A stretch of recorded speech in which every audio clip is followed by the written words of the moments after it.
जय श्री राम व्यूवर्स। आज का टॉपिक है कि राजा दशरथ जी की अभिलाषा। राजा दशरथ जी की एक ऐसी इच्छा जो उनके जीते जी अधूरी रह गई, वह क्या है? आइए आज की हम वीडियो में बताते हैं। इससे पहले वाली वीडियो में हमने देखा कि राम जी सीता जी ने नारद मुनि के चरण धोए थे।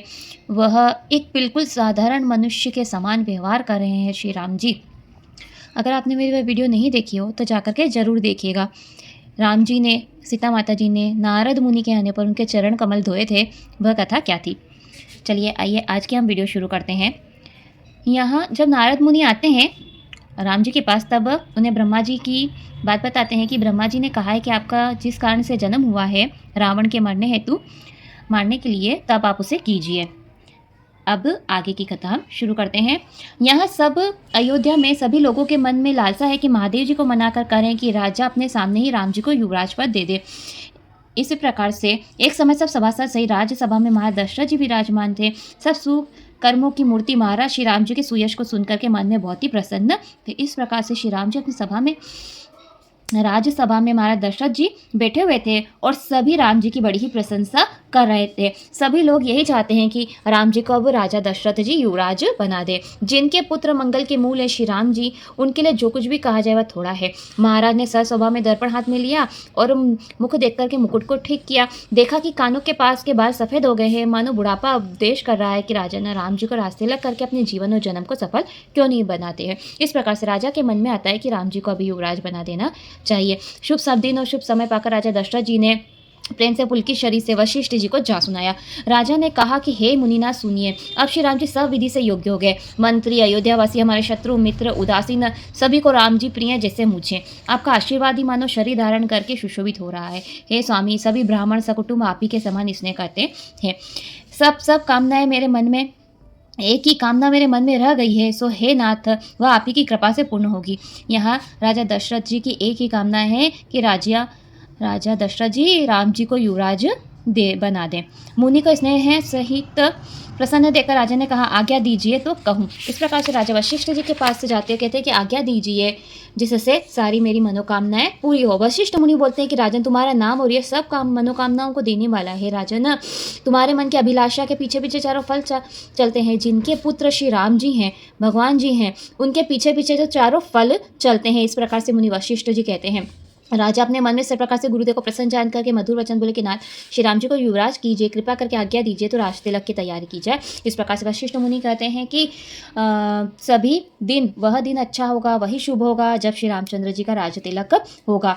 फिर राजा कहते हैं कि फिर मुझे कोई चिंता नहीं, शरीर रहे या छूट जाए, फिर पीछे पछतावा न रहेगा। दशरथ जी के आनंद और मंगल के मूल वचन मुनि को भले लगे। राजा की बस एक ही अभिलाषा है कि रामचंद्र जी को युवराज बना दिया जाए।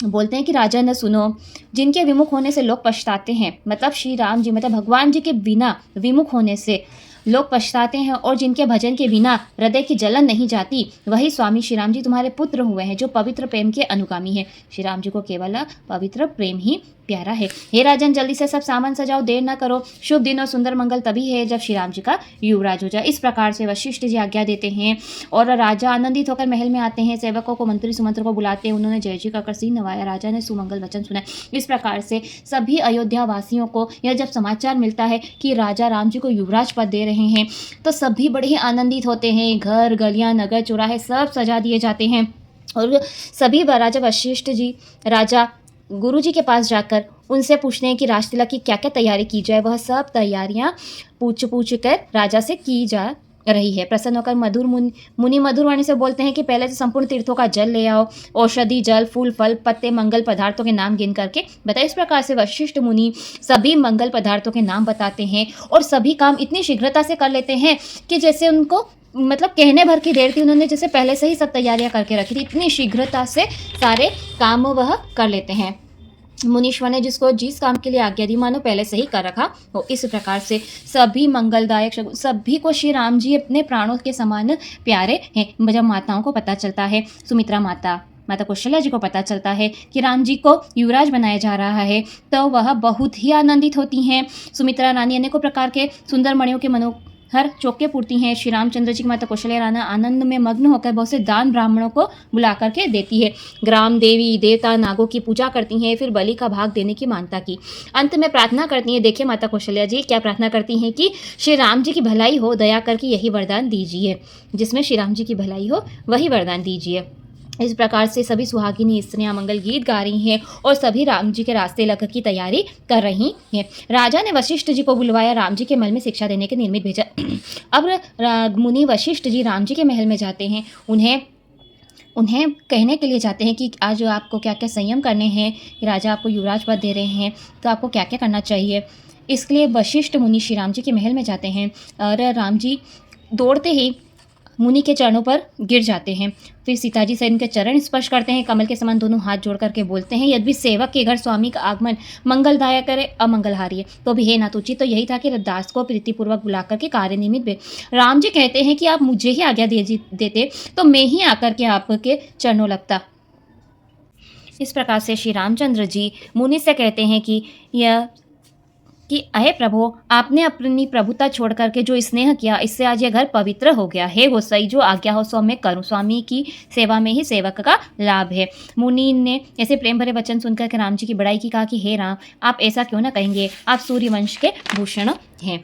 मुनि ने राम जी के गुणशील स्वभाव की बड़ाई की, प्रेम से प्रफुल्लित होकर बोले कि राजा ने रास्तेला की तैयारी की, आपको युवराज बनाना चाहते हैं। राम जी, आज आप सारे संयम कीजिए जिससे विधाता कुशल पूर्वक इस काम को पूरा कर दे। गुरु वशिष्ठ जी की शिक्षा देकर के राजा जी के पास चले और राम जी के मन में विस्मय हुआ। अब राम जी को यहाँ बड़ा ही सोच हो जाता है कि सभी भाइयों को छोड़ करके मुझे युवराज पद क्यों दे रहे हैं। वह राजा के पास भी जाते हैं, अनेकों प्रकार से उनसे समझाते हैं, कोशिश करते हैं, परंतु राजा उन्हें अनेकों प्रकार से बताते हैं कि नहीं, बड़ा ही पुत्र युवराज होता है।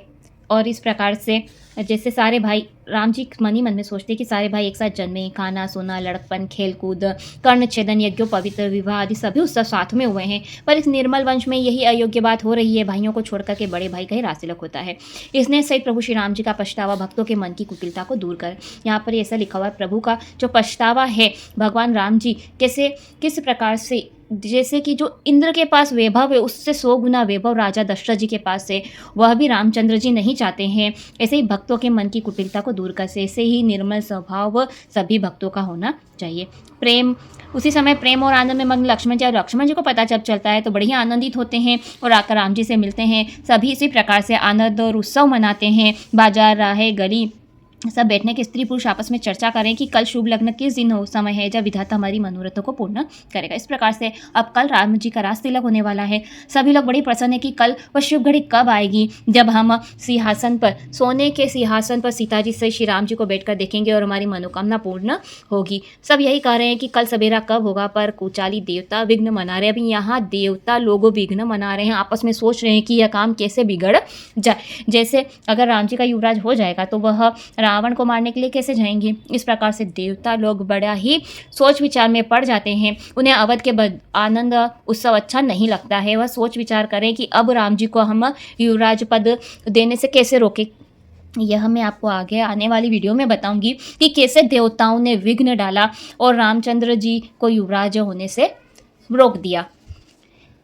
अगर आपको मेरी यह वीडियो पसंद आई हो तो मेरे इस चैनल को सब्सक्राइब कर लीजिए, मेरी वीडियो को लाइक कीजिए और आगे शेयर जरूर कीजिएगा। यहाँ आगे की वीडियो में हम आपको यह बताने वाले हैं कि देवता लोग ने विघ्न किया था। जैसे आपको पता है कि मंथरा ने कैकेयी को भड़काया था, जिन्होंने 2 वरदान मांगे थे, राम जी को वनवास दे दिया और भरत को युवराज पद दे दिया। लेकिन इसके पीछे की असली बात कुछ और ही है, वह मैं आपको आगे वाली वीडियो में बताऊँगी। हमें रामायण में सीरियल में सीधा सिंपल यही बताया गया कि मंथरा ने कैकेयी को भड़का दिया, अनेकों बातें बताई, जिससे कैकेयी की भी बुद्धि बदल जाती है और वह राम जी को वनवास भेज देती है।